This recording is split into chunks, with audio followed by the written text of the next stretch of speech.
Dear students, मैं रमा अवतार कांटीवाल आपके इस YouTube channel online English classes by Rama Avtar Kantiwal में एक बार पुनः सभी का हार्दिक स्वागत करता हूं। स्टूडेंट्स, इससे पहले वीडियो में हमने चैप्टर नंबर 2 ऑन वायलेंस हिंसा पर का फर्स्ट पार्ट पढ़ा था। उसके आखिर में हमने पढ़ा था कि संसार में हर जगह सर्वत्र हिंसा ही हिंसा है। पति पत्नी और बच्चों में भी हिंसा है। हिंसा, शत्रुता, घृणा, निर्दयता, भद्दी आलोचना, क्रोध, ये सब मनुष्य के अभिन्न अंग हैं और ये आपके भी अभिन्न अंग हैं। और शिक्षा तुमको इन सब चीज़ों से दूर रखने में सहायता करती है। शिक्षा का मतलब केवल परीक्षा में उत्तीर्ण होना और नौकरी प्राप्त करना नहीं होता है। फिर लेखक आगे कहते हैं कि आपको शिक्षित होना पड़ेगा ताकि तुम वास्तव में सुंदर, स्वस्थ मस्तिष्क वाले और विवेकशील व्यक्ति बनो, न कि एक पाशविक प्रवृत्ति और बहुत चालाक व्यक्ति बनो जो तर्क कर सके और अपनी पाशविकता को सही सिद्ध कर सके। जैसे जैसे तुम बड़े होते जाओगे इन सब हिंसा का सामना करोगे। तुम उन सब बातों को भूल जाओगे जो तुमने यहाँ पढ़ी हैं और तुम समाज की सामान्य धारा में बह जाओगे, फंस जाओगे। तुम निर्दयी, कठोर, कटु, क्रोधी और उग्र शेष संसार की भांति हो जाओगे और तुम भी एक नया समाज, एक नया संसार नहीं बना सकोगे। स्टूडेंट्स, आज हम उसी का नेक्स्ट पार्ट सेकंड पढ़ेंगे। But a new word is necessary, लेकिन एक नए संसार की आवश्यकता है। नेसेसरी मीन्स आवश्यकता। ए न्यू कल्चर इज नेसेसरी, एक नई संस्कृति की आवश्यकता है। The old culture is dead, buried, burnt, exploded, vaporized। पुरानी संस्कृति मृत हो चुकी है, दफना दी गई है, जला दी गई है, विस्फोट से उड़ा दी गई है और भाप बनाकर उड़ा दी गई है।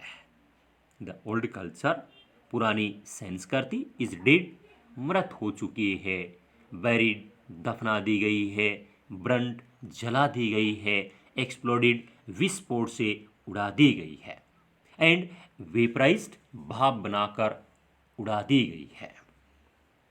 You have to create a new culture, आपको एक नई संस्कृति का निर्माण करना है। क्रिएट मीन्स निर्माण करना, उत्पन्न करना। ए न्यू कल्चर, नई संस्कृति का। ए new culture can not be based on violence, एक नई संस्कृति हिंसा पर आधारित नहीं हो सकती है। कैन नॉट बी, नहीं हो सकती है, बेस्ड ऑन वायलेंस, हिंसा पर आधारित। The new culture depends on you, नई संस्कृति तुम पर निर्भर है। डिपेंड्स, निर्भर है, ऑन यू, तुम पर, आप पर। बिकॉज, क्योंकि the older generation has built a society based on violence, based on aggressiveness, and it is this that has caused all the confusion, all the misery। क्योंकि पुरानी पीढ़ी ने हिंसा पर आधारित, आक्रामकता पर आधारित समाज का निर्माण किया और यही कारण है कि इससे अनिश्चितता और कष्ट ही उत्पन्न हुए हैं। द न्यू कल्चर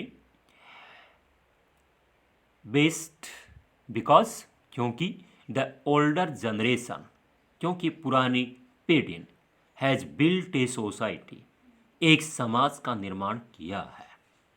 किस पर आधारित? बेस्ड ऑन वायलेंस, हिंसा पर आधारित, बेस्ड ऑन अग्रेसिवनेस, आक्रामकता पर आधारित, एंड इट इज दिस, और यही कारण है कि has caused all confusion all the misery, इससे अनिश्चितता और कष्ट उत्पन्न हुए हैं। The older generations have produced this world, पुरानी पीढ़ियों ने इस संसार को बनाया है। हैव प्रोड्यूस्ड, बनाया है, दिस वर्ल्ड, इस संसार को, and you have to change it, और आपको इसे बदलना है। You can not just sit back and see, तुम केवल बैठे नहीं रह सकते और ये कह नहीं सकते हो कि I will follow the rest of the people, कि मैं शेष आदमियों का अनुसरण करूंगा। फॉलो, अनुसरण करना, रेस्ट ऑफ द पीपल, शेष आदमियों का, and seek success and position, और सफलता तथा पद को प्राप्त करूंगा। सक्सेस, सफलता, एंड पोजीशन, और एक पद को। If you do, your children are going to suffer, यदि तुम ऐसा करते हो तो तुम्हारे बच्चे कष्ट उठाएंगे। इफ यू डू, यदि आप ऐसा करते हो तो योर चिल्ड्रेन, आपके बच्चे, आर गोइंग टू सफर, कष्ट उठाएंगे। सफर मीन्स कष्ट। You may have a good time, आपके पास अच्छा समय हो सकता है, बट लेकिन your children are going to pay for it, लेकिन तुम्हारे बच्चों को इसका फल भुगतना होगा। So you have to take all that into account, इसलिए तुमको इन बातों को ध्यान में रखना चाहिए। टेक ऑल, इन सभी बातों को, टेक इनटू अकाउंट, ध्यान रखना चाहिए।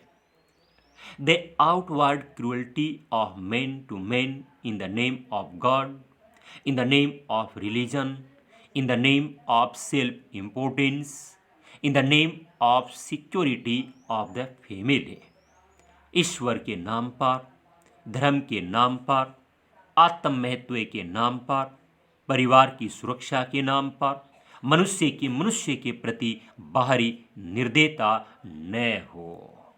आउटवर्ड क्रूअल्टी, बाहरी निर्दयता न हो, ऑफ मैन टू मैन, मनुष्य के प्रति बाहरी निर्दयता न हो। किसके नाम पर? In the name of god, ईश्वर के नाम पर, and in the name of religion, धर्म के नाम पर, in the name of self importance, आत्म महत्व के नाम पर, in the name of security of family, और परिवार की सुरक्षा के नाम पर। You will have to consider the outward cruelty and violence.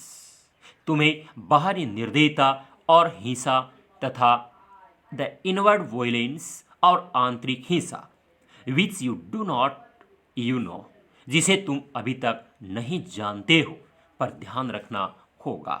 You will have to consider, तुम्हें ध्यान रखना होगा, तुम्हें समझना होगा the outward cruelty को, बाहरी निर्दयता को, एंड वायलेंस और हिंसा को, एंड द इनवर्ड वायलेंस और आंतरिक हिंसा को, which you do not yet know, जिसको तुम अभी तक नहीं जानते हो।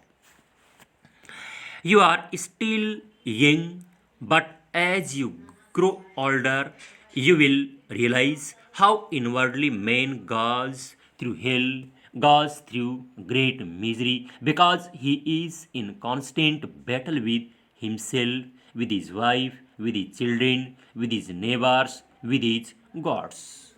तुम अभी युवा हो, लेकिन जब तुम और अधिक बड़े हो जाओगे तो तुम ये महसूस करोगे कि मनुष्य आंतरिक रूप से किस प्रकार नरक में से गुजरता है, किस प्रकार कष्ट में से होकर गुजरता है, क्योंकि वह लगातार अपने स्वयं से, अपनी पत्नी से, अपने बच्चों से और अपने पड़ोसियों से और अपने देवताओं से लड़ता रहता है।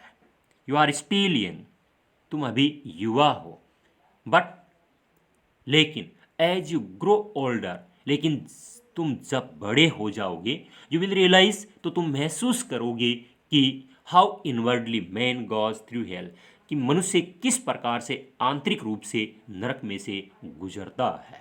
गॉड्स गुजरता है थ्रू हेल, नरक में से होकर। गॉड्स थ्रू ग्रेट मिजरी, और किस प्रकार कष्ट में से होकर के गुजरता है। मिजरी मीन्स कष्ट, बिकॉज क्योंकि he is in constant battle, क्योंकि वह लगातार लड़ता रहता है। किससे?